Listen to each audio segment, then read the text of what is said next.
Hello and welcome to TOEFL Land. My name is Kirsten. Let's discuss time management because this is a big issue. It seems on the TOEFL reading section there is never enough time to get things done. So let's talk about this in two different parts. First, how we approach it overall, and then how to approach individual questions.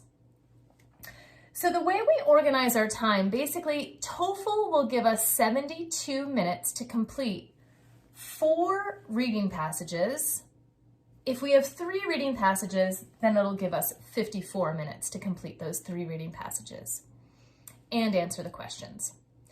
So what I want you to do is before the reading section even begins, you're going to take your piece of paper, your smartboard if you are taking the test from home, and you're going to write down these 4 magic numbers: 72, 54, 36, and 18.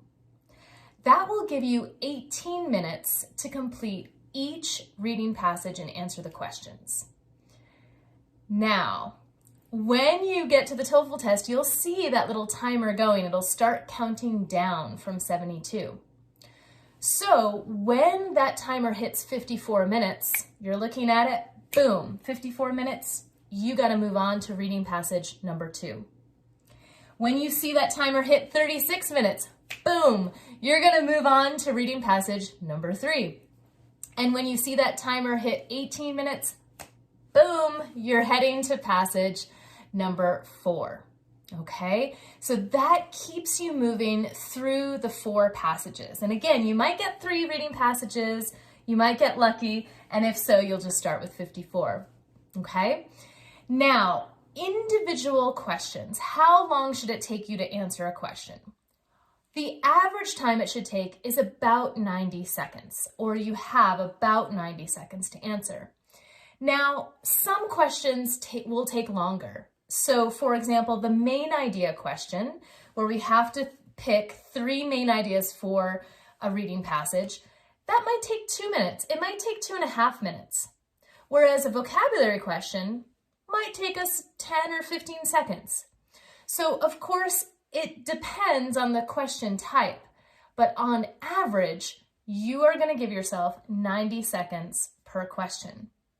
Now, this also depends on the approach that you take for your reading section. So some students like to just jump right into the questions. They don't want to read, and so they go directly to the questions. If that's you, you get 1 minute and 48 seconds to answer each question. Okay, if you like to get a general idea of what's going on, you want to skim, you take the first and last sentence of each paragraph and just kind of get an idea. 2 minutes to do that will give you 1 minute and 36 seconds to answer each question. Now, if you're the kind of student that likes to read the entire text before they go to the questions, and you want to read every line, give yourself 5 minutes to do that, and you'll have about 1 minute and 18 seconds to answer each question. Now, I hope that helps so that when you're organizing and when you're studying on your own, you're paying more attention to the time that it takes you to move through each passage and move through each question. I am here to support you on your TOEFL journey. There are so many free resources at my website, TOEFLland.com. I'll see you there. Happy studying.